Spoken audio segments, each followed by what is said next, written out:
সারা দেশে গত ২৪ ঘন্টায় ডেঙ্গুতে আক্রান্ত হয়ে নতুন করে হাসপাতালে ভর্তি হয়েছেন আরও ১,০৫২ জন। একই সময় ডেঙ্গুতে আক্রান্ত মারা গেছেন একজন। এর আগের দিন সোমবার ডেঙ্গুতে ৬ জনের মৃত্যু এবং আক্রান্ত হয়ে হাসপাতালে ভর্তি হয়েছিলেন ১,০৮৩ জন।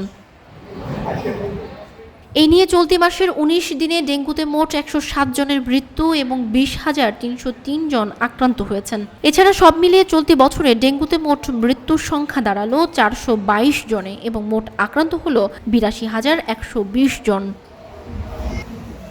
স্বাস্থ্য অধিদপ্তর জানায়, অক্টোবর মাসে মোট আক্রান্ত হয়েছিলেন ৩০,৮৭৯ জন এবং মোট মৃত্যু হয়েছিল ১৩৪ জনের। আর সেপ্টেম্বর মাসে মোট আক্রান্ত হয়েছিলেন ১৮,০৯৭ জন এবং মোট মৃত্যু হয়েছিল ৮০ জনের। আর তার আগের মাস আগস্টে মোট আক্রান্ত হয়েছিলেন ৬,৫২১ জন এবং মোট মৃত্যু হয়েছিল ২৭ জনের।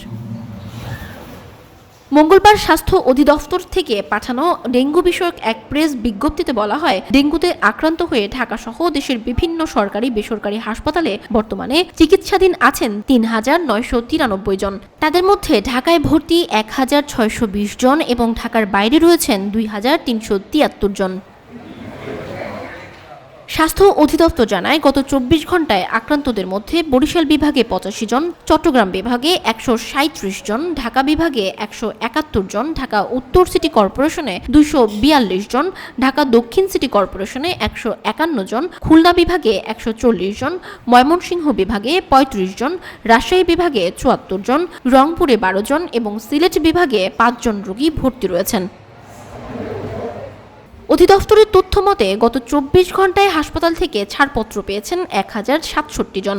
এছাড়া এবছরে ডেঙ্গুতে মোট ৭৭,৭০৫ জন ডেঙ্গু রোগী হাসপাতাল থেকে ছাড়পত্র পেয়েছেন।